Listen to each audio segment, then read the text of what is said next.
শিবিরের বিষয়টা তো আমরা এখন স্পষ্টভাবে দেখছি। শিবির বলি, জামাত বলি, সেনাবাহিনীর সদস্য অত্যন্ত প্রতিভাবান sword of honour gold medal প্রাপ্ত মেজর জিয়াউল হক, তাকে জঙ্গি সাজিয়ে তার বিরুদ্ধে 3টা মৃত্যুদণ্ড আদেশ জারি করা হয়েছে। শিবিরের রাজনীতিটাই ভবিষ্যতে জাতীয় রাজনীতির জন্য একটা উদাহরণ হবে। জনগণের কল্যাণে অবদান রাখতে পারবে তারাই ভবিষ্যতে দেশ শাসন করবে। মিডিয়াকে একটা স্তম্ভ হিসেবে বলা হয়, পঞ্চম স্তম্ভ। আমার মনে হয় আওয়ামী লীগ সরকার ভারতের সহযোগিতায় বা তাদের পরিকল্পনায় বাংলাদেশকে একটা জঙ্গি শক্তির উত্থান হচ্ছে বা হওয়ার সম্ভাবনা আছে, এই কার্ডটাকে পরিকল্পিতভাবে বানিয়ে ব্যবহার করা হয়েছে, যেখানে শিবির এবং জামাত ইসলামকে তাদের প্রতিপক্ষ করা হয়েছে এবং যেটা বলা হয় যে জুডিশিয়াল কিলিংয়ের মাধ্যমে জামাতের সর্বোচ্চ নেতাদেরকে হত্যা করা হয়েছে। এখন আমরা যেটা দেখছি, বাস্তবে যেটা আমরা দেখছি, প্রকৃত অর্থে যদি কাউকে জঙ্গি করতে হয় কার্যকলাপের উপর ভিত্তি করে, প্রচার বা প্রপাগান্ডা না, তাহলে ছাত্রলীগ, যুবলীগ, আওয়ামী লীগ এদেরকেই প্রথম জঙ্গি সংগঠন হিসেবে ঘোষণা করা উচিত এবং আন্তর্জাতিকভাবে ব্যান করা উচিত।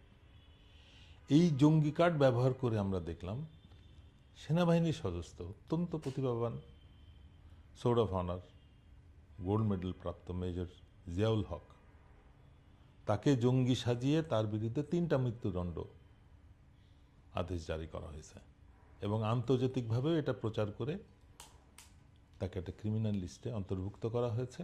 এবং দুঃখজনকভাবে এই অন্তর্বর্তীকালীন সরকারও এই বিষয়ে যে পদক্ষেপ নিচ্ছে সেটা সন্তোষজনক না। আগে আমরা জঙ্গি কার্ডটাকে ব্যবহার করতে দেখেছি ভারত এবং আওয়ামী লীগকে। আমাদের আশা ছিল যে জুলাই বিপ্লবের পর এই সরকার এই বিষয়গুলো তদন্ত করে এই কলঙ্কমুক্ত দেশকে করবে, বাট কোনো অজ্ঞাত কারণে এই সরকারও দেখলাম এই বিষয়টা যথেষ্ট নেগলেক্ট করছেন। এই বিষয়ে আমরা কয়েকজন সামরিক বাহিনীর অফিসার, অবসরপ্রাপ্ত আইন উপদেষ্টা এবং স্বরাষ্ট্র উপদেষ্টার সাথে সরাসরি সাক্ষাৎ করেছে। আইন উপদেষ্টা আমাদেরকে বলেছেন যে একটা জঙ্গি কমিশন, আমাদের সাজেশন, আমরা যখন বলেছি যে আপনি একটা জঙ্গি কমিশন গঠন করে তদন্ত করেন এই ঘটনাগুলো, হলি আর্টিসান বলি বা জাহাজবাড়ি, যে সমস্ত জঙ্গি কাহিনী বা ব্যাপক হত্যাকাণ্ড যেখানে ঘটানো হয়েছে, এগুলো কতটুকু সত্য ছিল বা বাস্তব ছিল।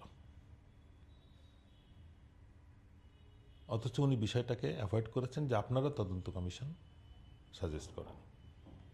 উনি খুব ভালোভাবে জানেন যে আমাদের তদন্ত কমিশন সাজেস্ট করার কিছু নেই। সরকার যদি সিদ্ধান্ত নেয় তারাই এটা নিয়োগ দিবে, যেভাবে বিডিআরের বা অন্যান্য বিভিন্ন কমিশন গঠন হয়েছে।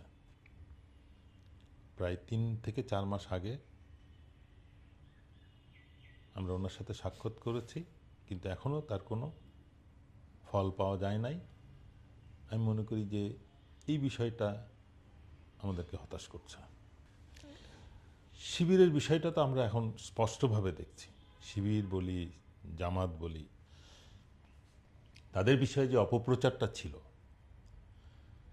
জনগণ কিন্তু তাদের রাজনৈতিক কার্যক্রম প্রকাশ্যে ছিল না বিধায় যা শুনতো মিডিয়াতে সেটাই বিশ্বাস করত। কিন্তু জুলাই অভ্যুত্থানের পরে যখন শিবির এবং জামাতের কার্যক্রম জনসমক্ষে হয়, আমি মনে করছি যে এখন কোনো প্রকার অপপ্রচারই মানুষকে বিভ্রান্ত করতে পারবে না এবং সবাই তাদের কর্মফলে প্রকাশ্য হয়ে যাবে। আওয়ামী লীগ যেমন হয়েছে, অন্যান্য যারা দেশে আছে রাজনৈতিক দল, তারাও তাদের কার্যকলাপ সম্পর্কে জনগণকে আর লুকিয়ে বা প্রপাগান্ডা করে কোনো কিছু বোঝানোর সক্ষমতা রাখবে না। এই আন্দোলনের পরে সোশ্যাল মিডিয়ার কারণে, এই মোবাইলের যুগে, ডিজিটাল যুগে মানুষ অনেক বেশি ইনফর্মড এবং অনেক বেশি সচেতন হয়েছে।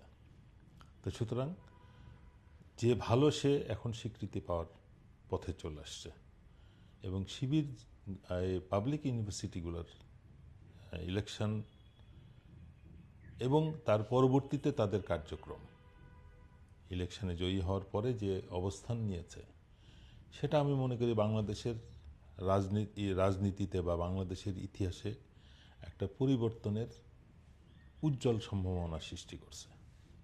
যে শিবিরের রাজনীতিটাই ভবিষ্যতে জাতীয় রাজনীতির জন্য একটা উদাহরণ হবে এবং জাতীয় রাজনীতিতেও যারা ওইভাবে সংগঠিত হয়ে জনগণের কল্যাণে অবদান রাখতে পারবে তারাই ভবিষ্যতে দেশ শাসন করবে। এটাই আমি মনে করি তাদেরকে তাদের যোগ্য নেতৃত্ব, যদিও একাংশকে হত্যাকাণ্ডের শিকার হতে হয়েছে, জেল জুলুমের শিকার হতে হয়েছে, তারা উপলব্ধি করেছে যে কোন রাস্তায় তাদেরকে প্রতিষ্ঠিত করতে সক্ষম হবে। সেবামূলক রাজনীতি, শাসন দখল লুটপাটের রাজনীতি বাংলাদেশে ভবিষ্যতের জন্য আমি মনে করি অকার্যকর একটা পদ্ধতি। এটা যারা পরিত্যাগ করতে পারবে তারাই সারভাইভ করবে, যারা পারবে না তারা ইতিহাস হয়ে যাবে।